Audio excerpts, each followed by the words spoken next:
for your company. Tonight, a Hoon hoax that's about to backfire. A video supposedly shows a teenage boy driving a car doing a burnout while his dad holds the camera.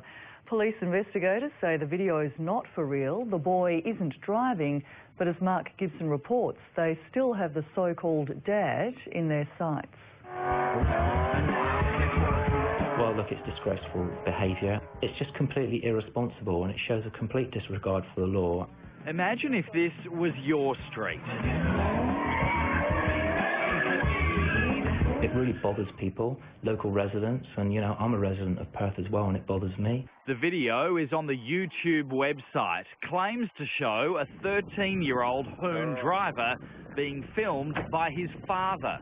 Jackson's 13. With Gordon. They're going to do a couple of donuts and a few burnouts for us.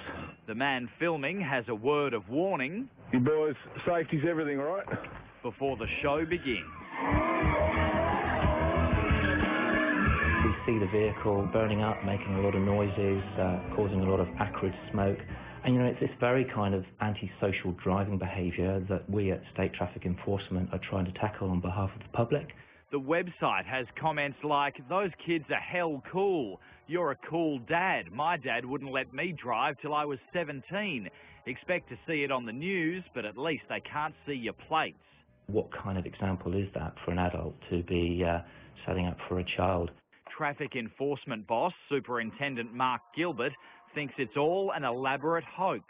Closer examination, that might not be exactly what's going on there. I think, you know, it could very well be the adult who's driving. When the 13-year-old is in the driver's seat, he can barely see over the steering wheel. But look closely when the car's moving and the child suddenly looks a lot taller.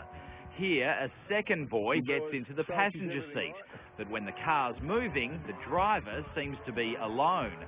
Either way, the cops aren't impressed. We'll put a great deal of effort into identifying the drivers, the vehicles and the locations, and if we can assemble sufficient evidence, then we'll be knocking on doors with a view to impounding vehicles and bringing charges. Superintendent Gilbert says the culprits could face charges of dangerous or reckless driving. I'm pretty confident that we'll identify who they are, and I'm pretty confident also that we will be speaking to them.